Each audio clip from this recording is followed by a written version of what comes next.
Muito bem, estamos começando mais um episódio do Diagrama. Meu nome é Rogério Lionzo e nesse episódio eu conversei com o designer e professor Mark Au. A gente falou sobre o início do estúdio Nitro Corps, as vinhetas que eles fizeram para a MTV e também sobre os projetos que fizeram o estúdio goiano alcançar uma visibilidade internacional. Antes de começar o episódio, eu tenho que pedir para você que curte o programa para deixar um review lá no iTunes, porque isso ajuda a divulgar o Diagrama para mais pessoas. Então, bora lá pro episódio? Bora nessa?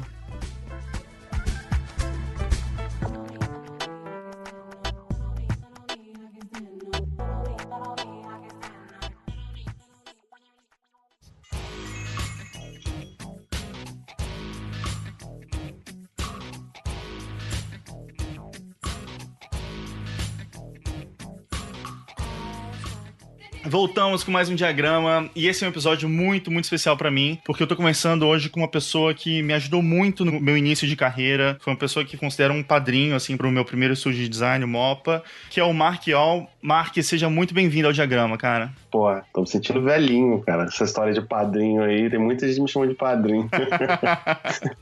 Sacanagem. Mas é isso aí, eu tô honrado, cara. Muito legal o Diagrama.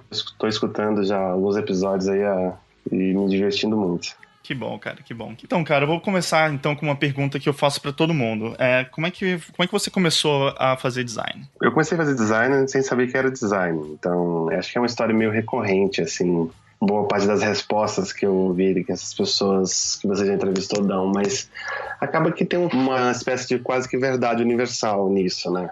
O estereótipo seria aquele cara que desenha no caderno, desenha na carteira, copia super-heróis. Então, eu cresci fazendo história em quadrinhos, fazendo fanzine de revista Mad, eu era viciado em revista Mad. Meu sonho era ser cartunista, sabe? Eu falava assim, eu quero ser cartunista. Pra mim era a profissão mais incrível que existia no mundo. Mas não existia faculdade para cartunista. O que forma um cartunista? E eu não sabia muito bem o que eu ia fazer. Mas eu sabia que eu queria trabalhar com desenho, com alguma coisa relacionada a isso. Então, aquela história de você ler o guia universitário, sabe, o manual do candidato da universidade. Aí você começa a olhar os cursos, ver as descrições, e aí na descrição de design gráfico, pelo menos na época, em 96, 97, aqui na Faculdade de Artes Visuais da UFG, em Goiás, tinha lá um curso de comunicação visual, onde você fazia capa de disco, você fazia cartazes, você fazia uma série de coisas. Eu não vi a palavra desenho lá, sabe? Mas eu achei uma coisa interessante, porque tinha imagem. E eu resolvi prestar o vestibular para isso. Eu não passei da primeira vez, em 96, mas aí eu entrei em 97, porque antes tinha um teste de aptidão. Você tinha que mostrar uma certa habilidade de desenho, alguma coisa, alguma predisposição artística para entrar. Mas, enfim, eu consegui entrar em 1997, no ano que o curso deixou de ser comunicação visual e passou a se chamar design gráfico. Quando o design gráfico já era vamos dizer assim, era um termo que estava começando a entrar na moda. E o curso fez uma espécie de rebrand e passou a se chamar design gráfico, abolindo o uso do termo comunicação visual. Bom, mas mesmo assim, o meu primeiro ano, até parte do segundo ano na faculdade, eu ainda não entendia muito bem o que estava acontecendo. A ficha foi cair para mim mesmo que era design gráfico, quando eu vi que era um universo muito interessante e eu queria realmente fazer parte daquilo, quando eu participei do meu primeiro N-Design, sabe? Quando eu tive contato com revistas de tipografia como a Emigré, como uma revista mexicana, foi muito importante. Em determinado período chamava Matiz, e foi o N de 1999 em Brasília. Uhum. Esse N para mim foi um divisor de águas, porque ali eu me senti parte de um grupo. Eu me senti um cara que não estava isolado na minha cidade, que existia mais um monte de pessoas como eu, tentando fazer a mesma coisa que eu, no Brasil inteiro. Eu conheci gente do Brasil todo.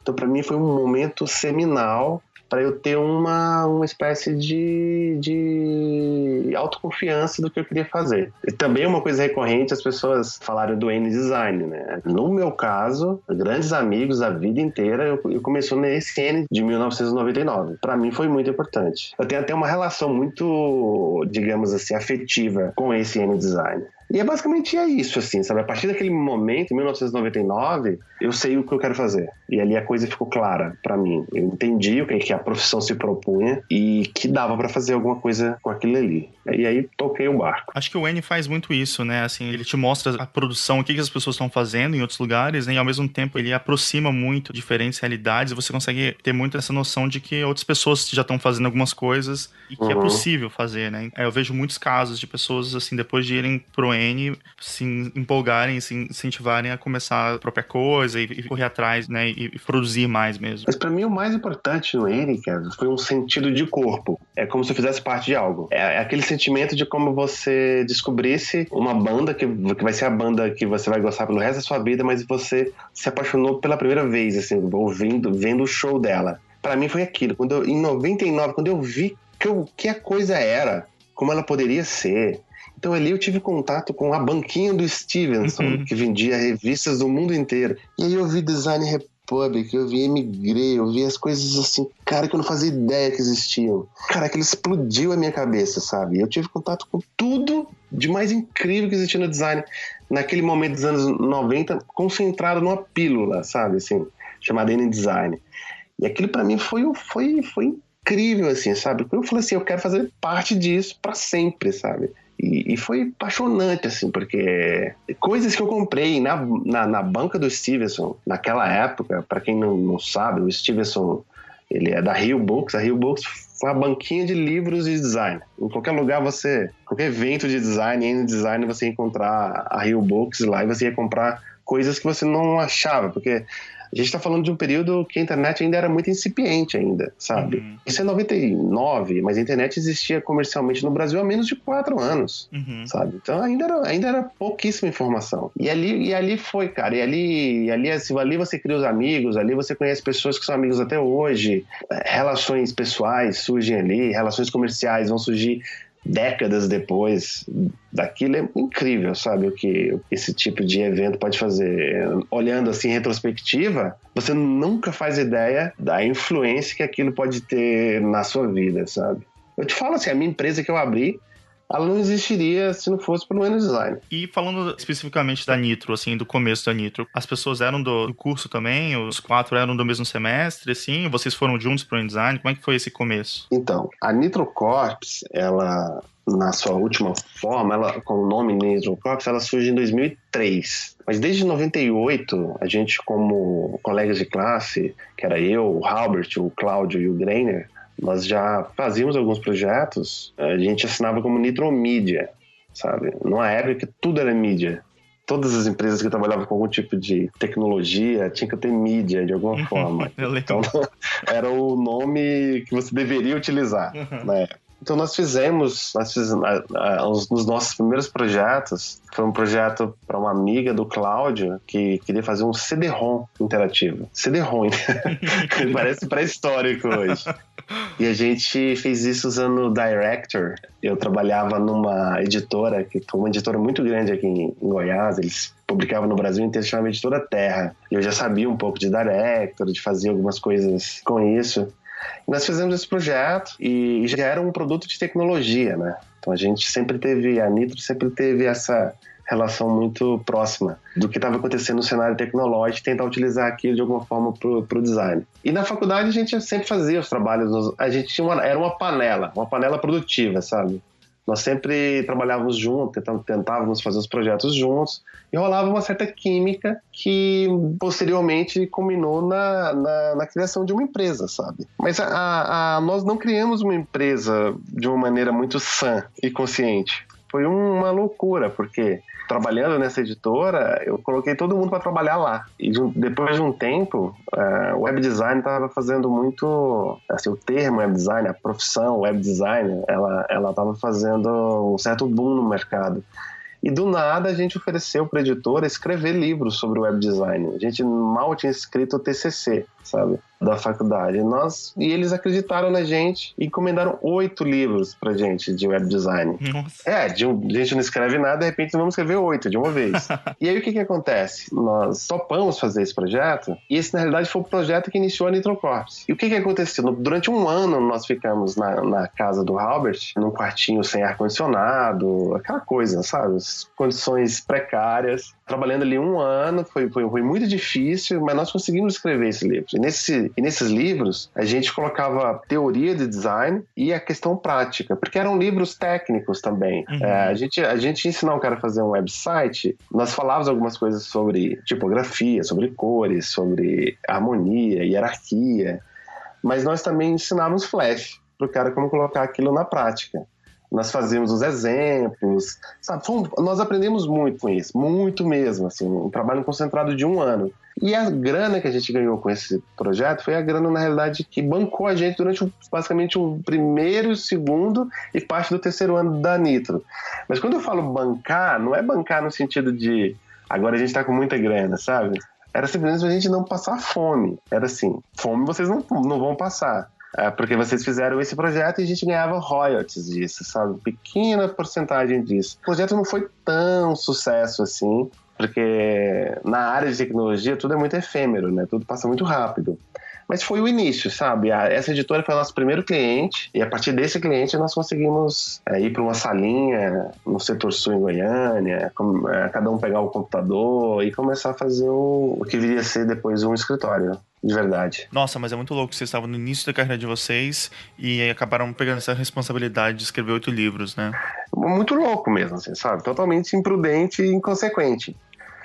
E mais louco ainda o pessoal da editora que acreditou na gente. Mas assim, esse tipo de solução, ela também, vamos dizer assim, de propostas malucas, elas também, se a gente for parar para pensar, elas são meio recorrentes, assim, sabe? Empresas que surgem a partir de projetos que as pessoas nunca fizeram, mas vão lá e fazem, sabe? Sabe aquela história? Não sabendo que era impossível, foi lá e fez? Os livros que existiam na época de web design, acho que algumas pessoas vão se lembrar, mas era um do David Siegel, que era criando sites arrasadores na web.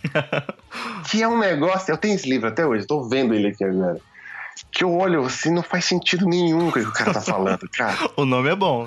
Não faz sentido nenhum. E tem outra do Roger Black, que é um designer que eu adoro, cara. Foi o designer que deu a cara pra revista Rolling Stone. Sabe? É um designer, assim, tipográfico daquele de primeira linha, sabe? Mas no momento da carreira dele, ele falou assim, vamos fazer interativo, sabe? Um design nova-iorquino, web é a nova onda. Então o cara vai lá e fala assim, agora eu vou fazer isso. Que é websites que funcionam.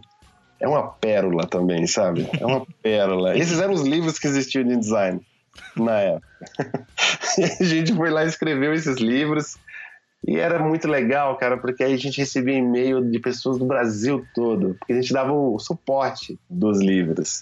Se você procurar ainda na web, aí deve ter alguns sebos ainda que vendem, sabe? Que é curso passo a passo de web design da Editora Terra.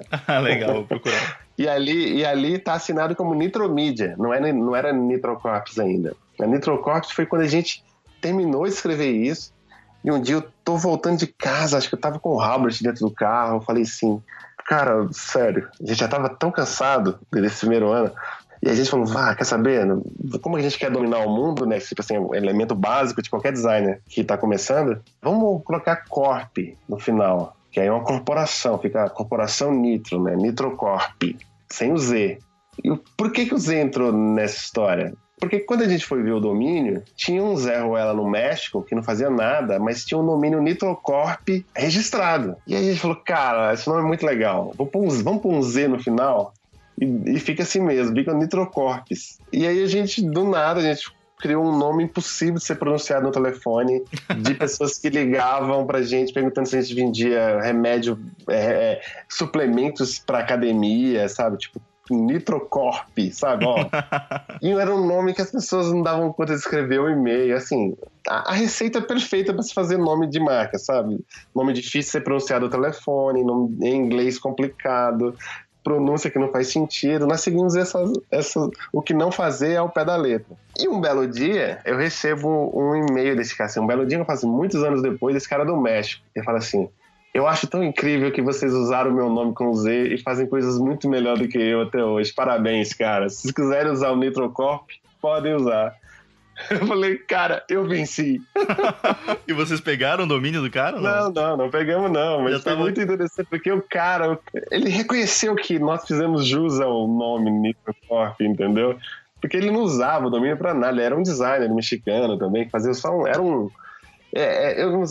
você deve se lembrar a parte disso, mas existia um período ali no final dos anos 90 que a web era um território de loucos, né, cara? Assim, os designers faziam cada coisa, eram projetos e projetos, era um período de experimentação absurda, aí K10K, LinkUp, Trio, Kiro, eram sites assim que a gente olhava isso diariamente, assim, era a nossa vitamina diária, sabe? Exatamente. E eu acho que muitas das cabeças que hoje comandam o design mundial mesmo, nas grandes agências, são os caras dessa época, sabe? São os caras dessa época que viveram essa loucura do digital, do design feito pra web, sabe?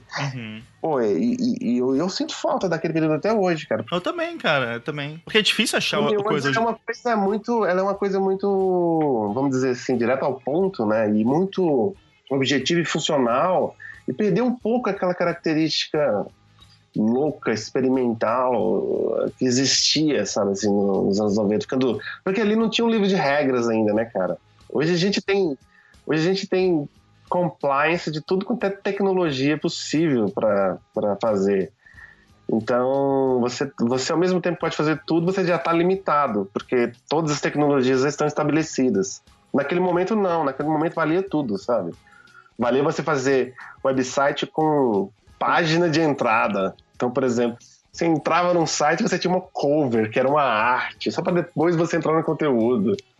Olha que contrassenso, cara. Quem é que vai fazer isso? Quem é que vai fazer isso hoje em dia? Não faz sentido. Isso sem contar a música, né? Introdução. Valia tudo, cara. Valia tudo. Era incrível, cara. Foi incrível. E nós crescemos nesse espírito, entendeu? É aquela banda que só sabe fazer 2 acordes e acha que tá arrasando, sabe? E esse é um período do design, assim, pô, tô sendo saudosista aqui, mas eu sinto muita falta. Eu sinto falta também, porque eu acho que mesmo nessa loucura, assim, tinha um mínimo de contexto, né? Porque a maioria desses sites, assim, falava... Tal estúdio acabou de atualizar o portfólio deles, dá uma olhada. Sim. Daí você... Pelo menos você tava entrando, você tinha um pouco de noção do que tava acontecendo, né? Porque eu acho que hoje em dia esse esquema de Pinterest, Tumblr, tudo, assim, você fica vendo imagens jogadas, né? Assim, aleatórias, sem nenhum contexto, né? Então, acho que antigamente, pelo menos, tinha essa coisa de você entender, assim, quem tá fazendo o quê. Tinha curadoria, né, cara? Exatamente. Tinha uma curadoria. Cara, vamos dizer assim, era uma coisa muito importante você ser um editor de um site como o K10K. Ah, sim. Se você fosse um editor que postasse news ali, cara, você era muito importante. Porque era sério. O dia que o Michael Schmidt, né, que hoje é da... Eu não sei se é da Cuba Council, depois o K10K virou Cuba Council. Quando ele postou o mixtape, que era um projeto que a gente fez, no K10K, cara, aquele dia pra mim eu, ganhei na cena, sabe? Uhum. E os meus acessos foram na tampa, assim, sabe? E você começa a receber e-mail de pessoas que você admira pedindo para participar. Era incrível como que a comunidade de design funcional, de design, assim, digital, ela era ao mesmo tempo grande e pequena, sabe? Era incrível isso, cara. Era um sentimento que acho que não dá para reproduzir mais. Porque hoje, como você disse, é tudo, vamos dizer, é tudo muito otimizado e facilitado para dentro de um modelo de negócio. E não existia modelo de negócio para aquilo. Então, quando você tem algo como o Pinterest, que é uma ótima ferramenta, mas é uma ferramenta, sabe? Quando você tinha um projeto experimental, como o K10K fazia, que sempre que eles lançavam uma edição, eles convidavam um artista para fazer um projeto experimental de qualquer forma, o que você quisesse. E aí cada mês tinha uma coisa absurda que você não esperava, sabe? Isso era incrível. Particularmente, eu acho que isso parece que se perdeu um pouco, sabe? E isso, assim, tentando fazer um link com a Nitrocorps, cara, foi o fósforo na fogueira que faltava. Por quê? Em determinado momento, nós não tínhamos acesso a nada, mas a partir de um outro ponto, com acesso à internet, a gente tinha acesso a tudo. E a gente entendeu isso bem cedo, que nós poderíamos ter relativo sucesso a partir de onde a gente estava. Porque a concepção de um estúdio de design numa cidade como Goiânia, no final dos anos 90, isso era uma alucinação coletiva, quase, sabe? Você não conseguia imaginar isso. Até porque não existia mercado. E o que a gente queria fazer, que era projeto digital, menos ainda. Existiram estúdios, assim, vamos dizer assim, muitas pessoas consideram a Nitro o primeiro estúdio de design gráfico de Goiânia, mas eu considero a Dromosfera, que foi um estúdio de outros alunos da mesma faculdade que a gente estudou, mas que teve uma vida muito curta, sabe? E logo depois eles foram para São Paulo, sabe? Foram seguir outras carreiras. Mas eu considero, assim, eticamente, a Dromosfera como o primeiro estúdio. Porque a gente olhou o trabalho dos caras e falou, pô, muito legal o trabalho que os caras estão fazendo. E a gente teve e acaba que a Nitro Corps teve esse impacto com um monte de outros caras de Goiânia, do Centro-Oeste, do Brasil, por conta da internet também, sabe? E isso foi muito interessante. No momento que a gente não era nada, de repente a gente passou a ser tudo, para uma cena que era inexistente, porque nós construímos a cena de alguma forma. Então, se você constrói a cena, é aquela história, você é você é o início, né? Então, mas foi muito interessante ver o desdobramento disso, sabe? Porque eu falo assim, sabe, em 10 anos, a coisa saiu quase do zero absoluto para uma cena muito talentosa, porque, particularmente, conheço boa parte do Brasil, da questão do design gráfico. Goiânia tem uma água meio estragada, assim, para designers, viu? Porque o lugar para ter designer bom. Com certeza. Você tem muito estúdio, se você tem uns escritórios especializados em branding, como a BR Bauer, a Enredo, a Sartre, os caras que fazem projetos de um nível absurdo, assim, sabe? Bicicleta sem freio. Pô, bicicleta sem freio foram meus alunos, trabalharam comigo e assim, muita gente talentosa mesmo, muita gente que sai daqui também, vai trabalhar em outros escritórios, fora do Brasil, fora do estado. Foi muito interessante ver esse processo todo, sabe? Bacana mesmo. Mas eu acho que com certeza vocês foram referência, né, para todas essas coisas que estavam começando, né, porque até pra gente em Brasília, né, outra cidade, mas a gente também foi muito impactado por isso, assim, né, e uma coisa que eu acho que é muito legal é que eu via muito essa questão de vocês trabalharem não só para outros lugares do Brasil, mas para outros lugares do mundo mesmo, né? Então, realmente, usando a internet para se alavancar como, né, uma empresa que faz trabalhos para qualquer lugar do mundo, né? E essa história é muito engraçada, cara, porque é aquilo. O meu inglês, assim, o inglês do Robert é muito melhor do que o meu. Hoje até tem um inglês bem mais razoável. Era um inglês que eu falava, assim, das ruas. Eu aprendi o inglês das ruas. E a gente sempre teve muita cara de pau, cara. Muita cara de pau, assim, pra se vender, pra mostrar o projeto. Cara, porque design, em última instância, é comunicação. E a comunicação... Você pode ter talento, você pode resolver algo muito bem, mas daqui para aquilo virar uma peça de comunicação e aquilo fazer o papel dela, tem um caminho muito longo, sabe? Que o designer geralmente aprende isso a duras penas, sabe? Ele aprende isso na marra, quando o designer tem que aprender a ser designer, de fato. Mas nós, de certa forma, aprendemos isso bem cedo, assim, sabe? Porque pela cara de pau nossa. Para você ter uma ideia, o nosso primeiro website... Eu fiz uma lista de clientes que a gente atendia num Photoshop, num arquivo de Photoshop SD e, sabe, viajando, né? Coloquei ali Nike, MTV, porque eram os clientes da época que todo mundo queria estar. Eu só fiz essa lista. Cara, óbvio que depois que esse website a gente produziu, não colocamos só os clientezinhos regionais que a gente tinha, a pastelaria do Zé, as coisinhas pequenas. Mas num período de 10 anos, cara, 90% da lista imaginária que eu tinha feito no Photoshop, nós fizemos projetos para aquelas empresas. Que massa, cara. E isso foi uma coisa muito incrível, cara, que é o poder também, assim, de você acreditar no que você faz, sabe? Mesmo. Porque, cara, você não acreditar e achar que não vai dar certo, você já tem. Mas quais são as chances, cara, de um bando de moleque abrir uma sala quente numa cidade em Goiânia com internet e começar a fazer projeto para aquilo? Cara, se você, em sã consciência, parar pra pensar, você fala, nenhuma. Mas talvez aí que seja a coisa mais importante de todas e mais interessante de todas, porque você tem um livro em branco. Você pode fazer a sua história do jeito que você quiser. Você não tem nada a perder. E a gente encarou o começo da empresa muito assim. sabe? A gente não tinha nada a perder, então a gente fazia os nossos projetos pessoais, a gente fazia, sabe, a gente colocava para fora tudo que a gente queria fazer. E nessa história, eu acho que isso é uma coisa recorrente também, quando você faz uma coisa honesta, sabe? Quando você faz uma coisa honesta, uma coisa que você acredita, uma coisa que você tá fazendo porque você bota fé naquilo, cara, o universo conspira, cara, de alguma forma, sabe? Um dia chega um e-mail falando uma coisa que você fala, não acredito que isso tá chegando. Quando você vê, você tá fazendo a coisa que você sempre quis fazer, sabe? E eu já vejo muita dificuldade para aquelas empresas que começam já com o objetivo de fazer isso, sem ter construído um trajeto. E aí existe uma certa frustração porque aquilo não acontece.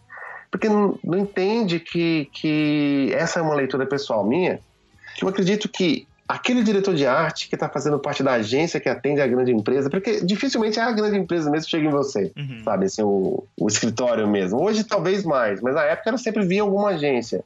Pô, ali você tem que, provavelmente, é o mesmo diretor de arte, um designer, que está acessando o mesmo site que você gosta de acessar, que é o K10K, o Queiroz, qualquer site desse, que de alguma forma tem contato com o seu trabalho, que acha interessante, escreve um e-mail falando sobre um projeto que pode fazer isso, e vocês se conectam. É assim, cara. É assim que a coisa acontece, porque ela é honesta. Agora, a coisa quando ela tem, vamos dizer assim, uma retórica artificial, a gente que é do meio, a gente que entende, a gente sabe que é artificial. Com sabe? A gente sabe, tá na cara que é artificial. E não vai, cara. Não vai pra frente, sabe? Não vai pra frente porque não é verdadeiro.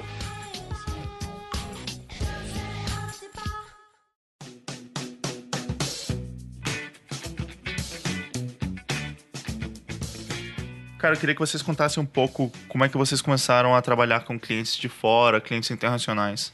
O Tony DeMarco, ele convidou a gente para fazer a comunicação, o site de uma segunda conferência de tipografia que chamava DNA. Então, foi o DNA Tipográfico 2, que aconteceu em São Paulo. E nesse DNA tipográfico, o presidente da Linotype viria, o Bruno Steinert, um alemão. Ele veio, na realidade, a gente fez o site, etc. E aí, no cafezinho ali, aí o Tony apresentou, esse é o Bruno Steiner, esse é o presidente da Linotype, esse aqui são os caras que fizeram o website, né? Aí troca os cartões ali, etc. Aí, sei lá, um mês depois, chega um e-mail da Linotype pra gente na caixa de spam, o Albert falou assim, acho que chegou... E é sempre comum, eu tava escutando o podcast do Bicicleta Sem Freio, né? O Renatinho falando da Nike, né? Que o cara teve que mandar o e-mail 3, 4 vezes, porque ele achava que era spam, né? E no nosso caiu na caixa de spam também. Então, assim, não ignore a caixa de spam de vocês, tá? Um aviso, tá? Dá uma olhada de vez em quando lá. E aí tava lá um e-mail, o cara querendo fazer font flags, né? Que eram imagens para promover a fonte, assim, em sites que vendiam fontes. O MyFonts era bem novo na época. Aí os caras pediram esse font flag e a gente não sabia como cobrar isso, né, cara? E era em euro. E aí a gente foi lá e falou, pô, cara, 50 euros por uma. Eles pediam 50, né?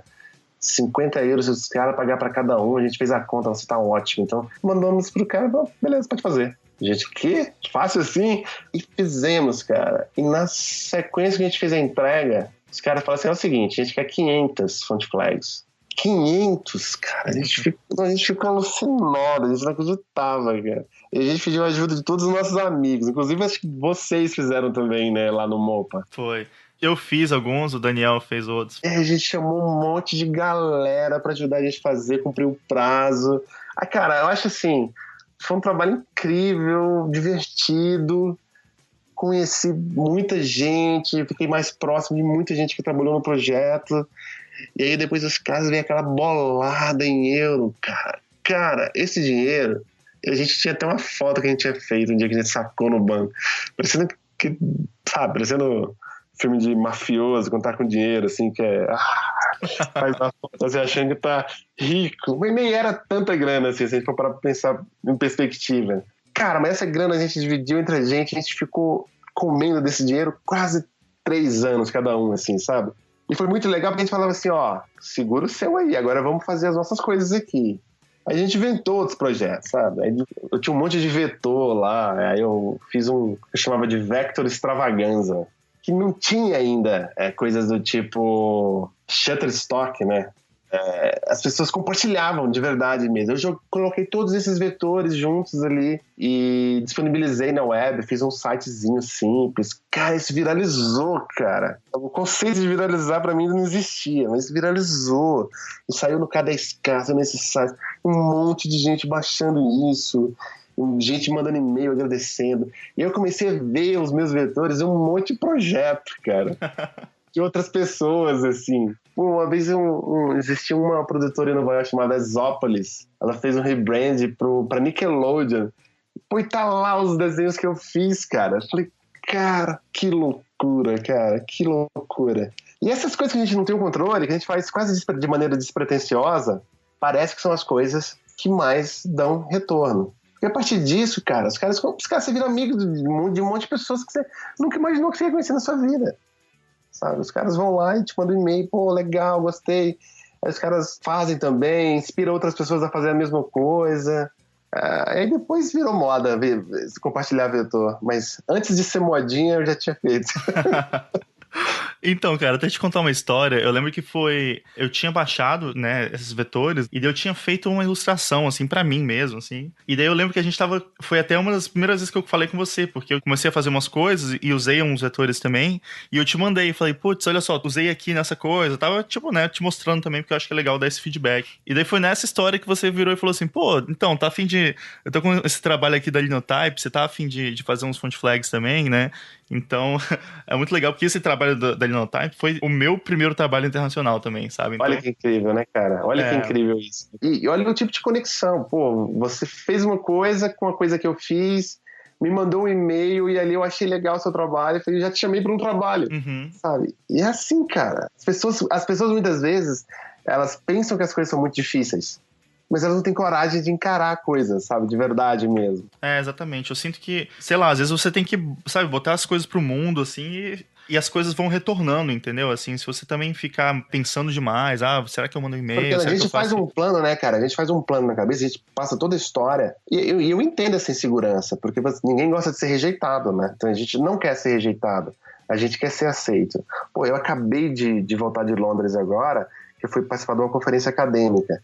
E eu nunca tinha apresentado um trabalho acadêmico em inglês. E apesar de eu achar que eu já falo inglês bem, mas eu tava no cagaço, sabe? Eu tava conversando com a minha esposa, eu tava uma pilha de nervo nas semanas anteriores a isso. Mas a partir do momento que tá lá, cara, você vê que é todo mundo igual a você, cara. Do mesmo jeito, todo mundo com o mesmo anseio, todo mundo com as mesmas preocupações. É a mesma coisa, cara. Não importa se o cara é australiano, americano, brasileiro, colombiano, britânica, é a mesma coisa, cara. O problema é que a gente constrói um impedimento na nossa mente tão forte que trava a gente. Isso parece fácil falando hoje, né, cara? Mas demorou décadas pra mim superar isso, assim, sabe? Mas eu acredito, cara, pode parecer até meio místico isso, mas eu acredito muito nesse wishful thinking, sabe? De você querer coisas positivas, trabalhar pra isso e, cara, de alguma forma aquilo acontece, cara. Se você tá fazendo aquilo honesto mesmo e acredita mesmo no que tá fazendo, vem, cara, a coisa vem.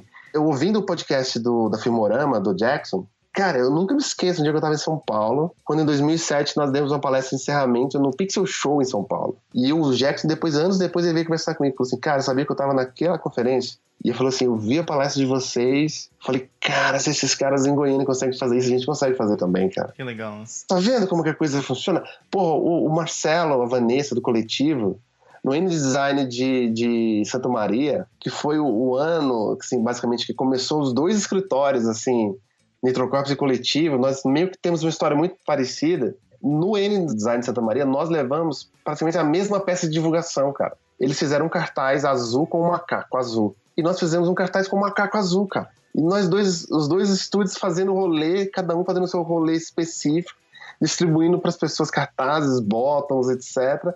E eram os dois fazendo macaco azul, cara. E é um dos caras que são os meus melhores amigos no meio do design, até hoje, assim, sabe? É muito louco, cara. Essa história transcendental. Acredite em você. É quase um momento autoajuda, sabe? Acredite em você.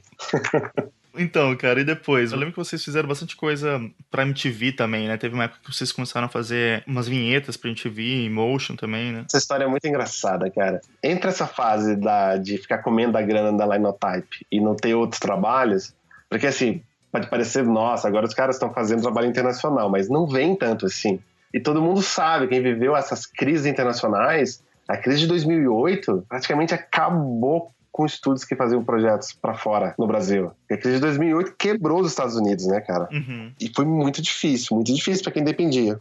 Aí a MTV, cara, a MTV é aquela história. Quando eu tava na faculdade, todo mundo queria ser Burritos do Brasil. Não sei se para algumas pessoas talvez isso não fazem sentido do que era Burritos do Brasil. Mas a Burritos do Brasil é simplesmente o escritório mais foda do universo de design.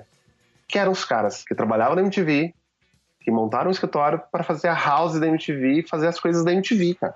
Então aquela linguagem que a gente cresceu vendo na MTV foram definidas por esses caras, sabe? Que é o Rafael Laim, o Júlio Du e o Jimmy Leroy.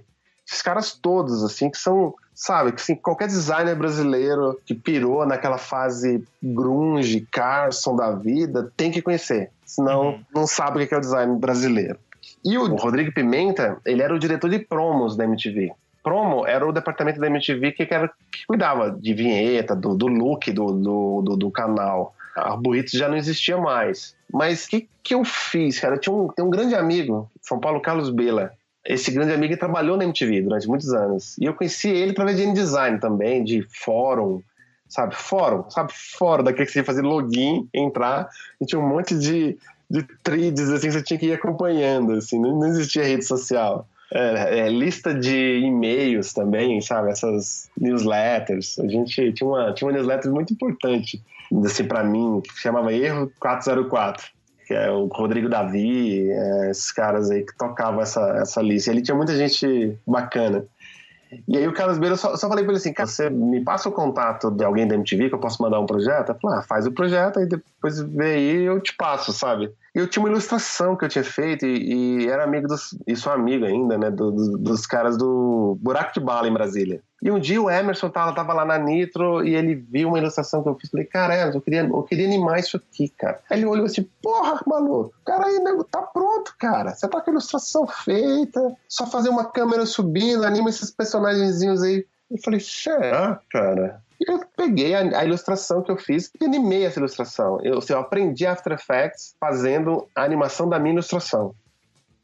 Mostrei pro Carlos Bela, ele curtiu, ele fez o som pra mim. Eu mandei pra MTV e o Rodrigo Pimenta curtiu e falou assim, vai pro ar. Pô, a gente não paga muito não, viu? R$500. Eu falei assim, minha cabeça explodiu nessa hora. Eu falei assim, cara, eu vou ter uma vinheta da MTV, cara, sabe? Era meio que tipo assim, realizar um sonho, né? Pô, a gente tá falando isso quando a MTV Brasil era foda mesmo. E aí os caras aceitaram, cara, e na outra semana já tava no ar, eu vendo a minha vinheta na TV, cara. Cara, eu lembro dessa vinheta claramente, assim. Que maluco, cara. E qualquer palestra que a gente dava e falava, cara, agora vamos mostrar uma vinheta que a gente fez pra MTV. O molecada falava, uau, cara, vinheta pra MTV. Essa história, sabe? Porque a gente ficou muito próximo do pessoal da MTV, a gente fez várias outras vinhetas, a gente fez design de canal várias vezes. Fiquei muito amigo, sou um grande amigo do Rodrigo Pimenta. E parece um sonho, assim, sabe? O que passou, porque é o que eu volto a falar. São as conexões que a gente não dá muita bola, que a gente faz no dia a dia. Mas essas conexões tiravam para os cantos mais loucos, assim. E nós ficamos meio que conhecidos como o escritório que faz coisas para MTV. Então, até hoje, assim, sabe? Eu já sou professor há muitos anos. Quando eu vou conversar com alguém sobre design, etc. Aqui, ó, esse é o cara, fez coisa pra MTV. Até hoje eu sou conhecido como o cara que fez as coisas pra MTV, sabe? E mesmo que não exista MTV Brasil mais, a MTV ainda é uma marca muito forte, né? E as pessoas... esse tipo de validação, né? A gente precisa, como designers, parece que a gente precisa dessas validações. Além de ter talento, você precisa de ter essas validações, de ter uma grande empresa que confiou no seu projeto. Porque alguns clientes parece que só tomam decisão se você tiver isso, sabe? Mesmo que seja a mesma coisa. Mas se o cliente não acreditar que outro antes dele contratou, ele não te contrata. Infelizmente é assim, sabe? É o famoso expertise, né? Por isso que tem muito designer, assim, que senta um pouco na fama, né?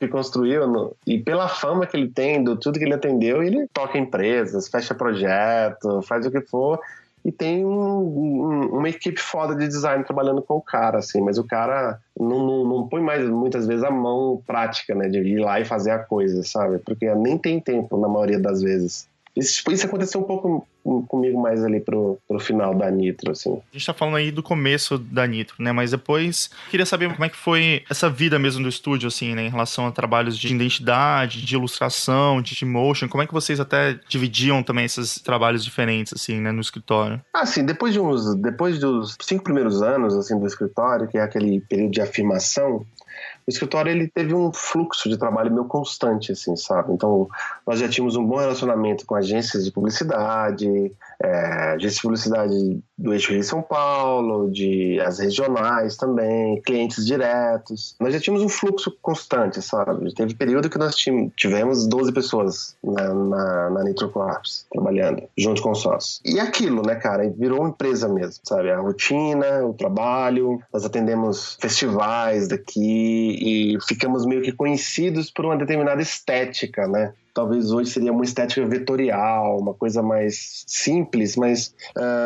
e isso, assim, talvez um pouco muito a minha estética mesmo, assim, porque eu fazia o papel de, vamos dizer assim, diretor de criação do estúdio. Sendo bem claro mesmo, eu era meio centralizador em relação às decisões estéticas, assim, de como que a coisa ia aparecer.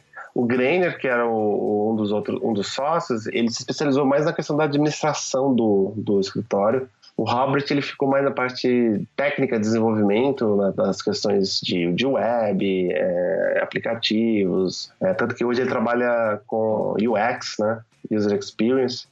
O Cláudio ele também trabalha muito essa parte de desenvolvimento, técnico, de produção, jogando nas 4, sabe? Assim, mas a parte criativa mesmo, assim pelo look que foi definido na Nitro, era eu meio que cuidava, sabe? Então, quando eu trazia estagiário, quando eu trazia outros designers e tal, fazia uma supervisão de como que a coisa era, e foi essa dinâmica, assim, sabe? Durante todo o período que o escritório existiu. Assim, a gente trabalhava bem, sabe? Assim, funcionava, sabe?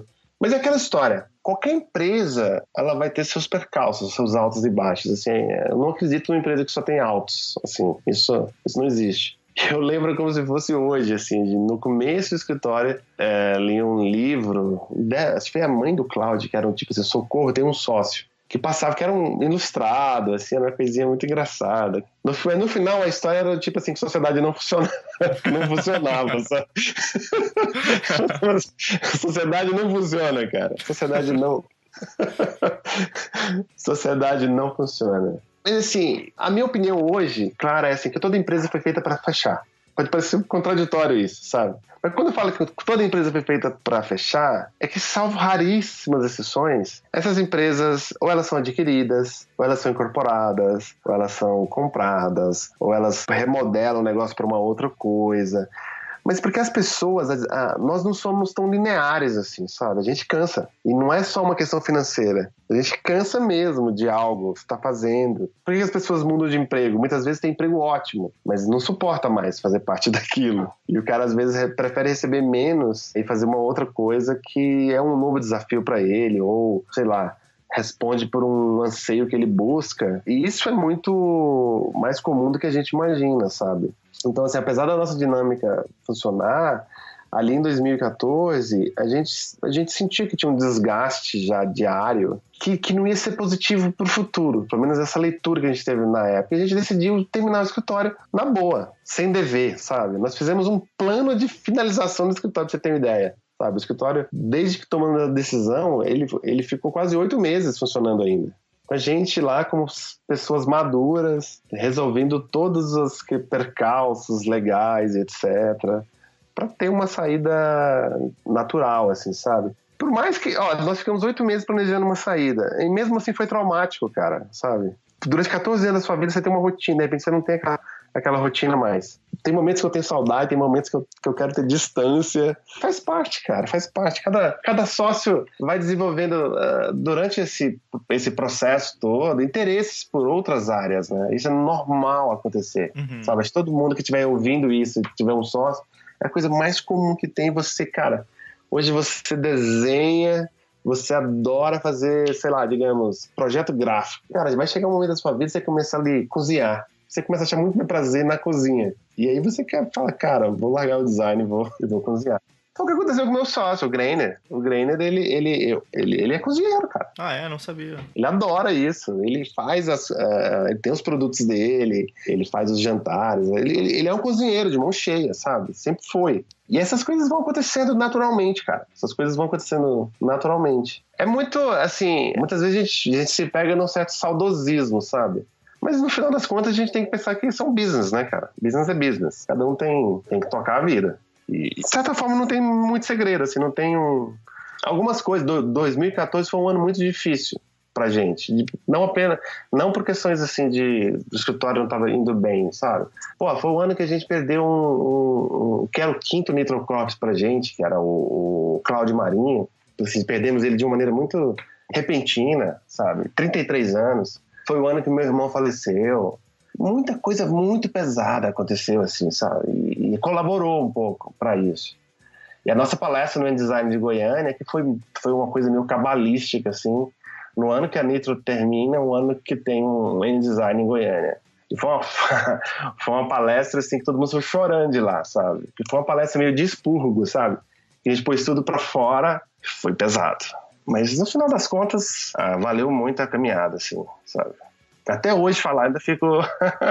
Tem coisas assim, né, que a gente às vezes não consegue nem enxergar direito, né, como as coisas vão acontecendo, assim, só depois de um tempo que a gente consegue olhar pra trás e de repente... Cara, tudo na vida a gente precisa de perspectiva, cara. Uhum. Tudo. A gente nunca...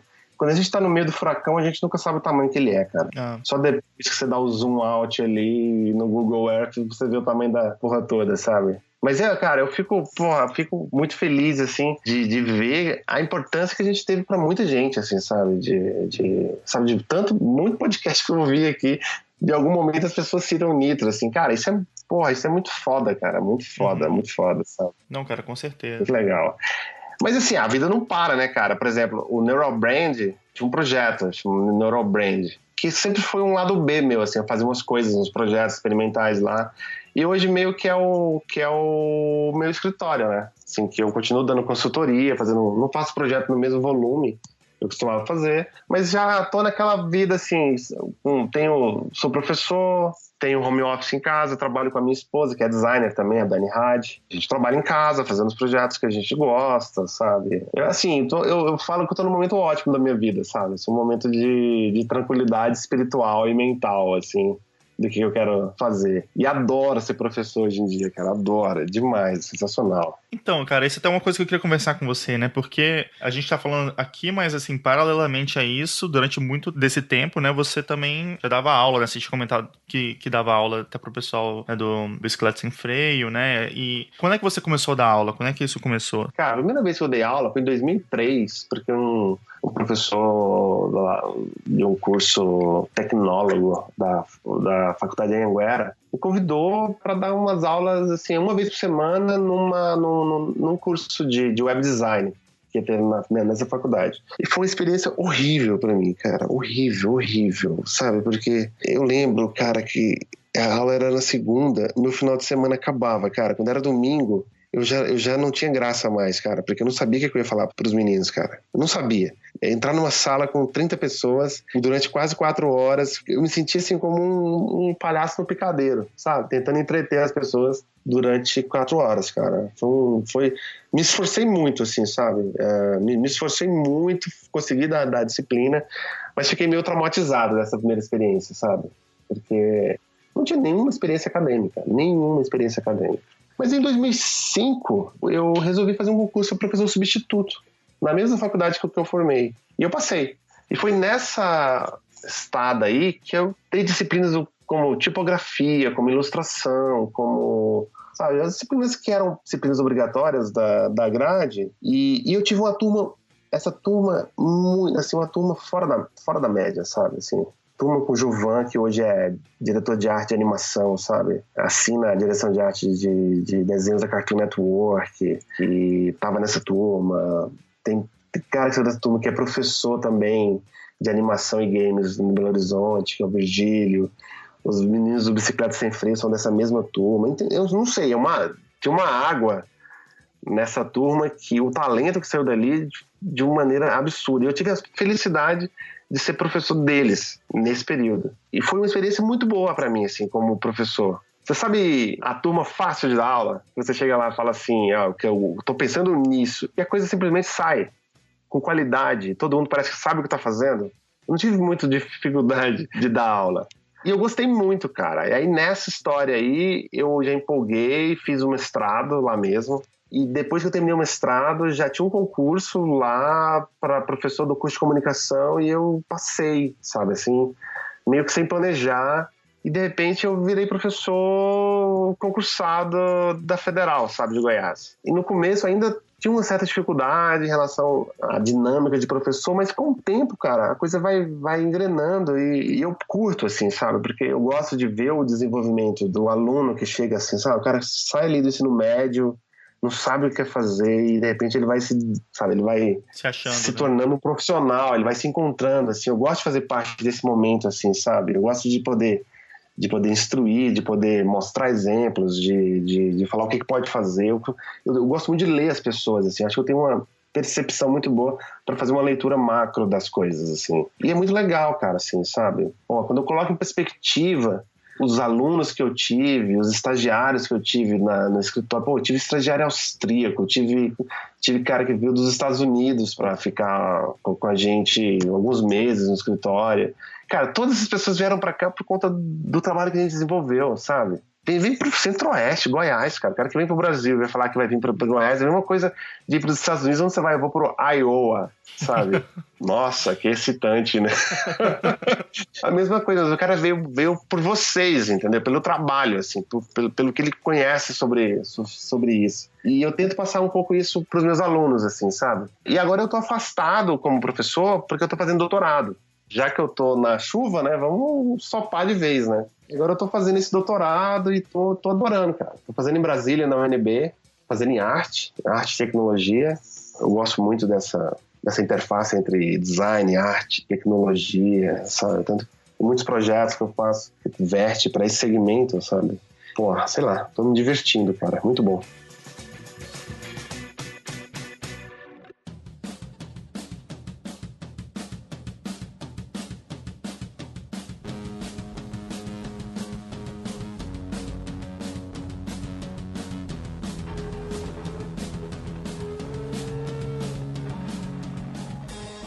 Então, cara, eu também queria conversar com você sobre alguns trabalhos que você fez e, né, entrar mais a fundo neles, né? O Renatinho teve aqui num episódio passado e ele falou da perspectiva do pessoal da bicicleta sobre o clipe do Black Drawing Chalks, né? My Favorite Way, mas eu sei que foi um projeto que você encabeçou, né? E você dirigiu o clipe. Eu queria saber um pouco mais desse projeto sobre a sua perspectiva, assim, né? Como é que foi fazer isso e como é que você encarou esse projeto de fazer um clipe, uma animação tão longa assim, né? Que depois ganhou VMB e tudo. Não, foi indicado pro VMB e tudo, né? Eu falo que nós somos os campeões morais. Somos os campeões morais do VMB. Mas, cara, é o seguinte, eu tenho uma admiração muito grande pelos meninos, uma admiração e respeito pelos meninos do Bicicleta Sem Freio. Porque eu acompanhei a história, né? E a coisa não é só flores, né? Como a gente imagina que seja. E o Black Drawing Chalks, eu tava no dia que My Favorite Way foi gravado. Eu tava no estúdio que tava sendo essa gravação.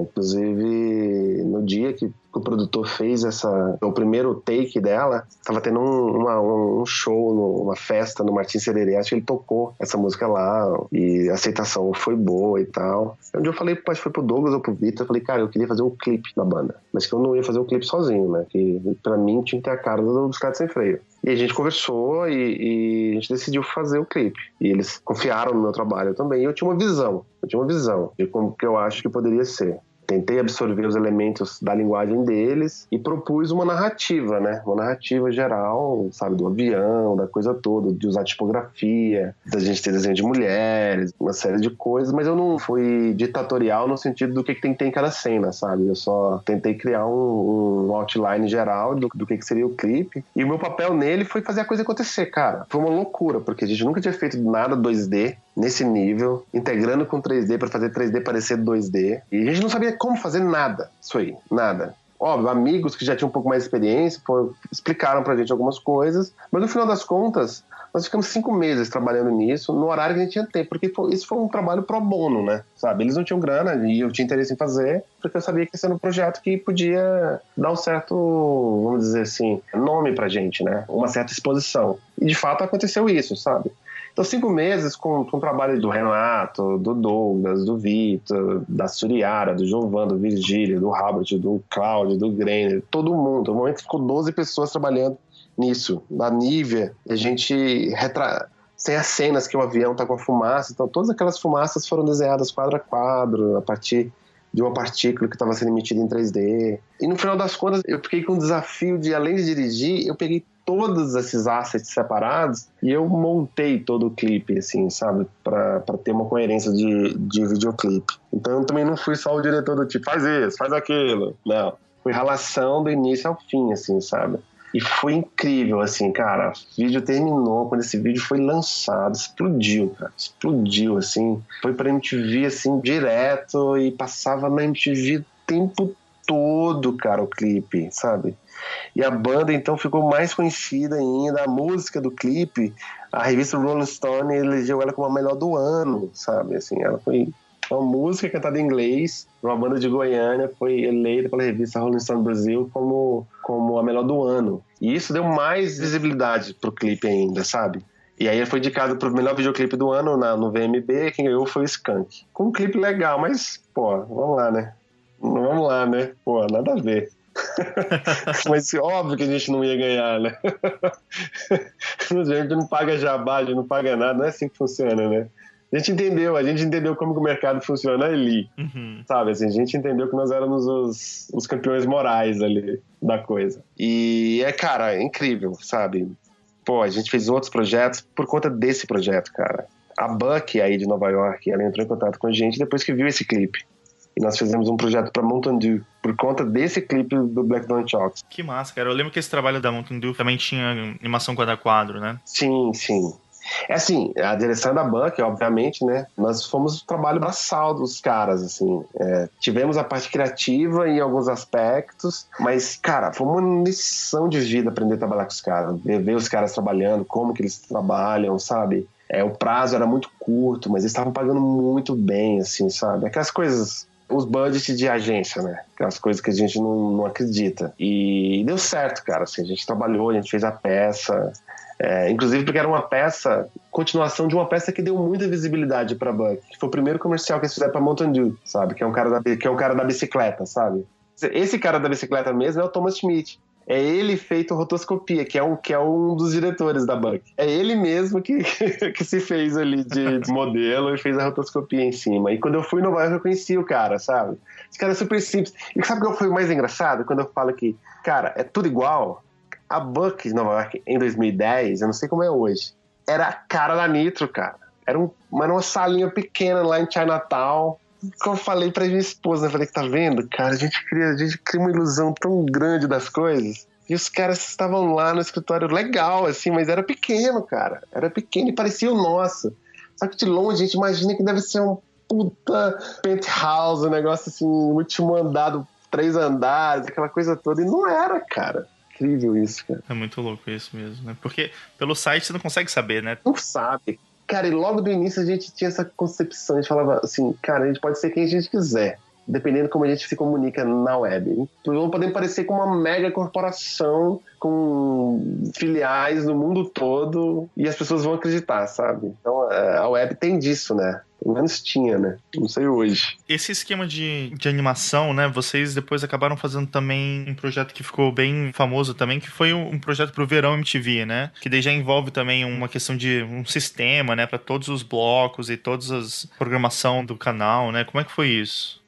O ID, né, do canal todo, esse talvez é o tipo de trabalho que eu mais gosto de fazer, assim, quando se trata de motion, sabe? Porque ele é vamos dizer assim, a junção perfeita do pragmatismo do design clássico, né, com a expressividade do motion graphics. Porque você precisa de ter você está fazendo um projeto gráfico, na realidade, para uma TV. Você está se falando como que vai ser o look, como vai ser o logo, quais são as cores, como que funciona, como que vão ser os segmentos dos canais, dos programas, como que o texto entra na tela, como que o texto sai da tela, como que o texto aparece sobre a imagem, como que o texto interage com a imagem. Então é isso, assim, sabe? Então, depois de muitos anos fazendo coisa pra MTV, o Rodrigo Pimenta chamou a gente para fazer o desenho do pacote, né, do canal pro verão. Então nós fizemos o logo pro Verão MTV, fizemos todas as animações, fizemos a abertura de todos os programas. Então a MTV, ela sempre fazia isso, né? Ela fazia esse refresh do visual sempre que entrava uma programação nova. E esse é um trabalho muito legal, assim, sabe, de fazer. Eu adoro fazer esse tipo de trabalho. É uma pena que a TV tá morrendo também, né? E já não fazem na mesma frequência que costumavam fazer, mas o desenho de broadcast design, né, é o termo que se usa para isso. O design gráfico em sua excelência, assim, sabe? Porque é tipografia, é cor, é hierarquia, é composição, é animação, é tudo. E esse Verão da MTV foi muito legal, porque eu trabalhei com o Virgílio, que fez as cenas que tinha um avião no clipe do Black Dwarf Shocks. Ele fez uma série de coisas, de elementos em 3D que foram animados. E muitas soluções simples, assim, sabe? Porque quando você faz um pacote, por exemplo, pro verão, tem que fazer, são 10 programas, por exemplo. Você não vai conseguir fazer 10 aberturas originais. Então você precisa criar um elemento de design unificador, né? No nosso caso era o elemento 3D que passava na tela e revelava o nome do programa. Mas esse visual, assim, meio debaixo, fundo do mapa psicodélico que a gente criou, a minha inspiração principal foi o trabalho de um artista chamado Jeremy Blake, um artista californiano, inclusive ele já faleceu, mas ele fez aquela capa do disco See a Change, do Beck. É aquela coisa assim, né? Um dia você vê um trabalho que te marca muito, né? Anos depois, você faz uma coisa de maneira quase inconsciente e você vê que você tá recuperando aquilo, sabe? Então, esse MTV teve muito do trabalho desse Jeremy Blake, que é um artista plástico mesmo. E aí depois, quando você, já nessa fase nova, né? Você também tem feito bastante trabalhos de identidade, né? Tem um trabalho que eu acho muito legal, que envolve essa questão de também mexer com programação e fazer identidades também que não são estáticas, né? Tem uma identidade para model que você fez que usa justamente isso, né? Usa um pouco de programação para definir a identidade, né? Queria que você falasse um pouco disso, assim, e como é que surgiu essa ideia e também desse sisteminha que você acabou também entregando para o cliente, né? Então, a Modu, ela é um escritório de coworking aqui em Goiânia, que funciona onde foi a última localização da Nitro. É o Cláudio, que era o meu sócio, ele que tem esse espaço, e ele me chamou para fazer identidade. Aí eu fiz o nome e a identidade para ele. Eu sempre quis fazer um projeto de identidade dinâmico, sabe, assim, mas que tivesse algum sentido, que não fosse simplesmente um elemento dinâmico aleatório acontecendo ali.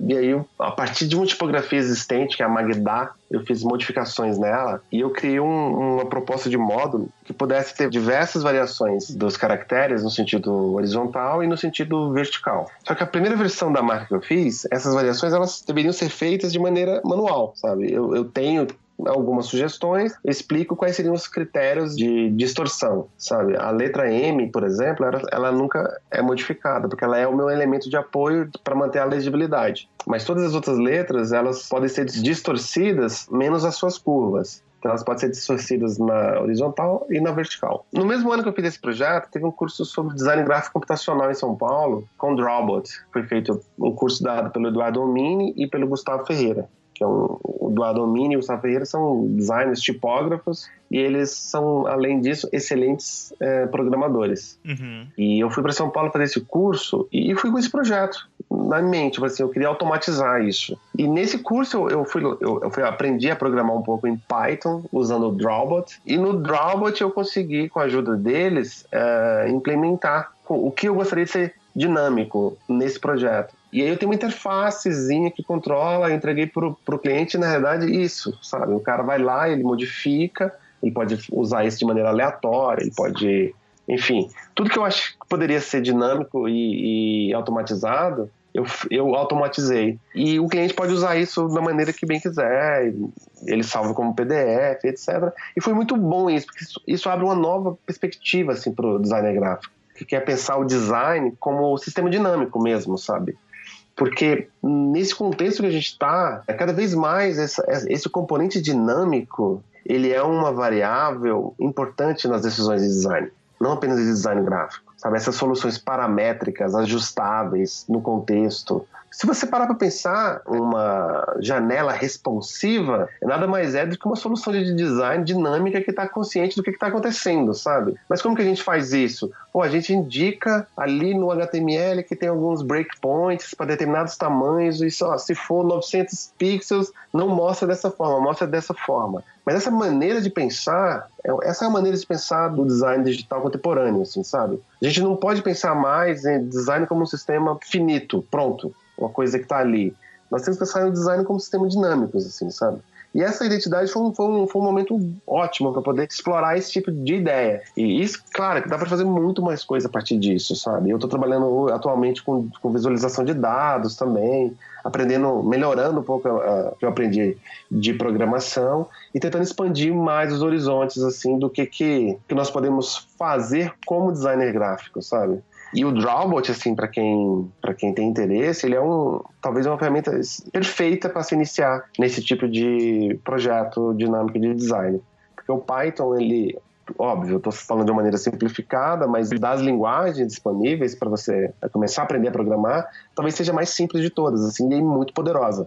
Eu recomendo bastante. Legal, cara. Eu sou bastante interessado nessa questão também, mas eu até não sabia muito bem por onde começar. Eu até comecei a estudar um pouco de processing, né? E tentar ver algumas coisas, mas eu senti um pouco essa dificuldade de qual linguagem usar e que linguagem que você... Porque é legal que você fez um sistema que depois você pode gerar um PDF, né? A partir disso, né? Sim.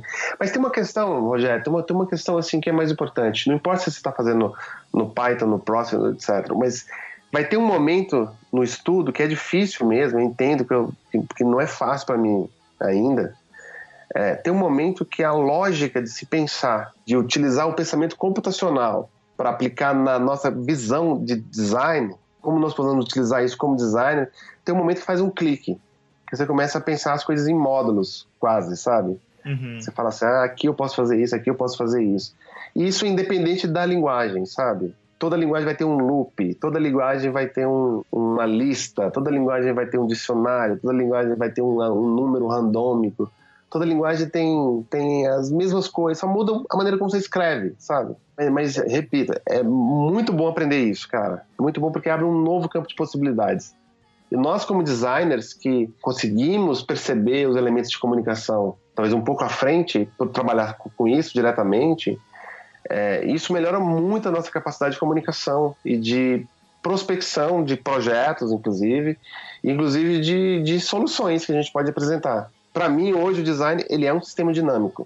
Eu não penso mais design como elemento estático. Mesmo que eu faça um elemento estático, sabe? Eu não sei se faz sentido na sua cabeça isso. Não, mas eu acho isso muito legal, assim, porque tem um artista que eu gosto muito, o Saul Lewitt, né? Americano.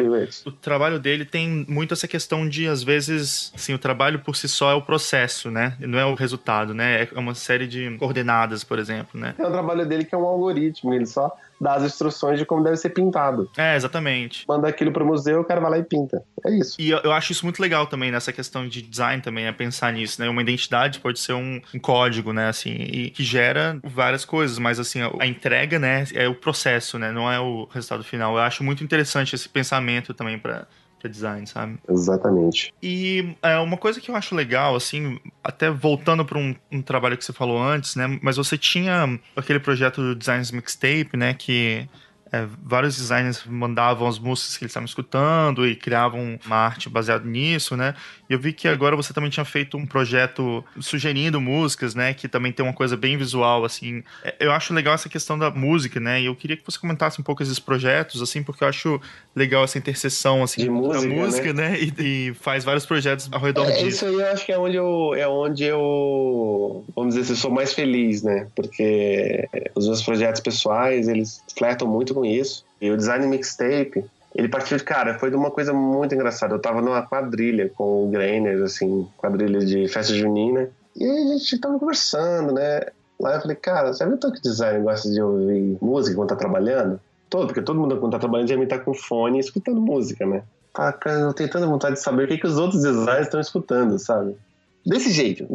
Eu falei, cara, na festa eu falei assim, eu vou fazer um site onde os designers vão me mandar 7 músicas aleatório, não tem razão porque foi 7 músicas. E aí eu vou fazer esse site, e esse site as pessoas vão poder compartilhar suas playlists. Tipo, Spotify, sabe? E aí, cara, isso foi no domingo, na segunda-feira eu desenhei o site, e eu não sabia como fazer o stream de MP3, e aí eu pedi uma ajuda para um amigo meu, o Zé Fernando, que hoje inclusive tá aí em Nova York também. Aí o Zé, ele programou um player pra gente, player em Flash, e aí eu convidei alguns amigos, assim, primeiro, eu convidei 7 amigos, assim, pô, cara, o projeto é esse, você vai mandar 7 músicas, você vai fazer uma capinha e me dá sua URL aí. Pronto. Aí eu fui lá, colocava isso manualmente, sabe? Sempre, toda vez que chegava as músicas, eu tinha que editar o HTML, colocar todos esses dados. E fiz isso, as 7 primeiras edições. As 7 primeiras pessoas me mandaram as 7 músicas. E aí eu lancei o site, tipo,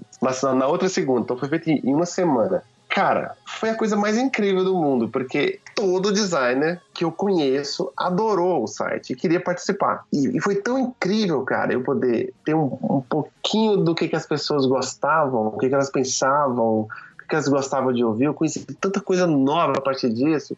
E todo mundo que participou recebeu um e-mail pessoal meu. Eu conversei com as pessoas, com todos. A gente conversava e eu convidava as pessoas, que eram os designers que eu gostava, que eu admirava, sabe? Então, assim, se você entrar lá no site, que é mixtapenitrocorps.com, cara, tem 95 playlists, foi o projeto que durou.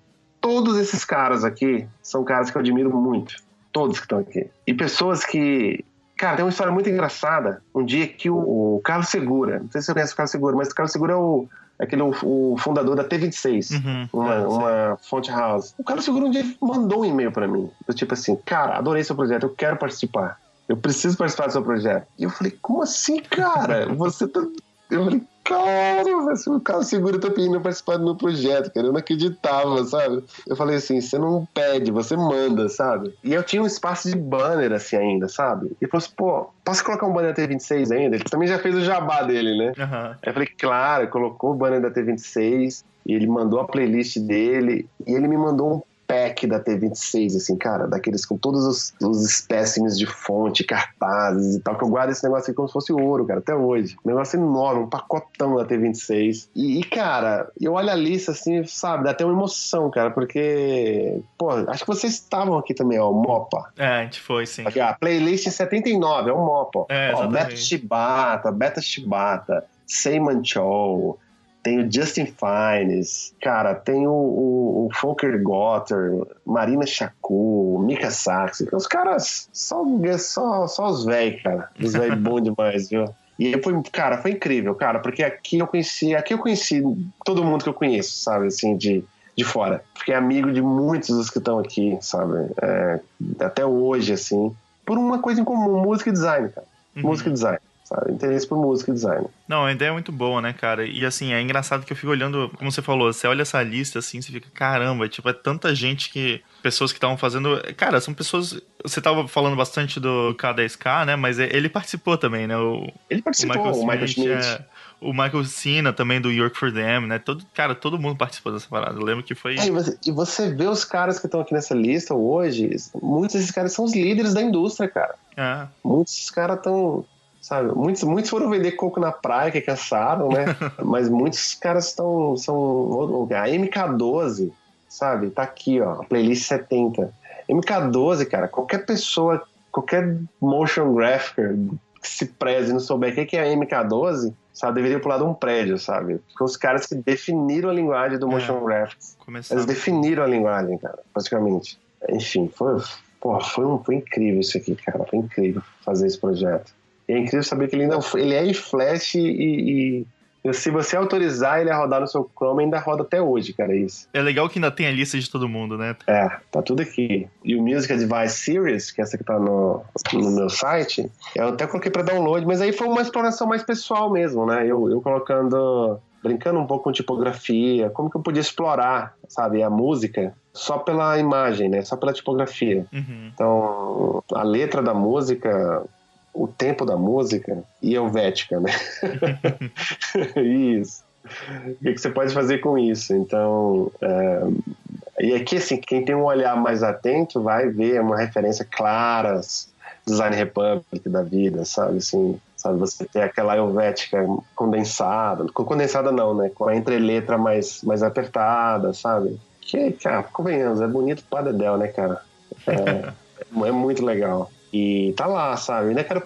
Ainda quero produzir essas camisetas aqui. Mas quem quiser baixar os posters, tá tudo lá disponível pra baixar.